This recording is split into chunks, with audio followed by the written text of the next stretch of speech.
Welcome back everyone. Today we learn about genes and alleles.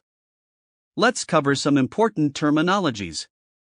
Firstly, a gene. A gene is a sequence of nucleotides that is part or length of DNA or part of chromosome or on a chromosome. It is a unit of inheritance and it codes for a protein or polypeptide or enzyme or controls a characteristics. An allele is an alternative forms of a gene that occupies the same loci on a pair of homologous chromosome. Let's look at this diagram here. The gene for eye color is at this position, however there are two alleles for eye color represented by the colors blue and brown. The location of the gene in the chromosome is referred to as the gene locus.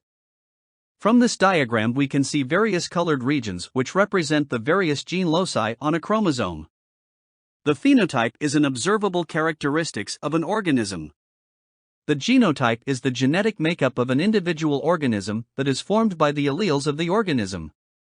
For alleles, it is classified into two categories, the dominant and recessive allele.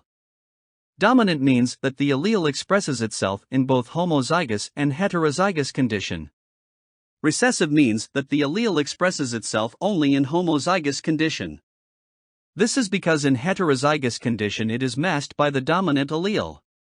What exactly is homozygous and heterozygous? Homozygous means two identical alleles are found at the corresponding loci. Heterozygous means two different alleles are found at the corresponding loci. Lastly, we would look at what is codominance. Codominance means two alleles of the same gene are expressed separately to yield different traits in an individual. In essence, this means that the phenotypes of both alleles are expressed in a heterozygote. Let's look at this example to better explain codominance: dominant, recessive, heterozygous and homozygous. Let the dominant allele be red fur be represented with capital letter R.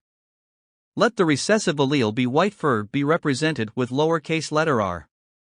In the heterozygous condition represented by capital R and lowercase r, the phenotype of this organism is red fur. In the homozygous dominant condition represented by both capital R, the phenotype of this organism is red fur. In the homozygous recessive condition represented by both lowercase r, the phenotype of this organism is white fur. However, in codominance, both the red and white allele are expressed in heterozygous condition, the organism has pink fur. That's all for today. Thank you for the effort to learn with me. Stay tuned for more interesting lessons. See you next time. Bye bye.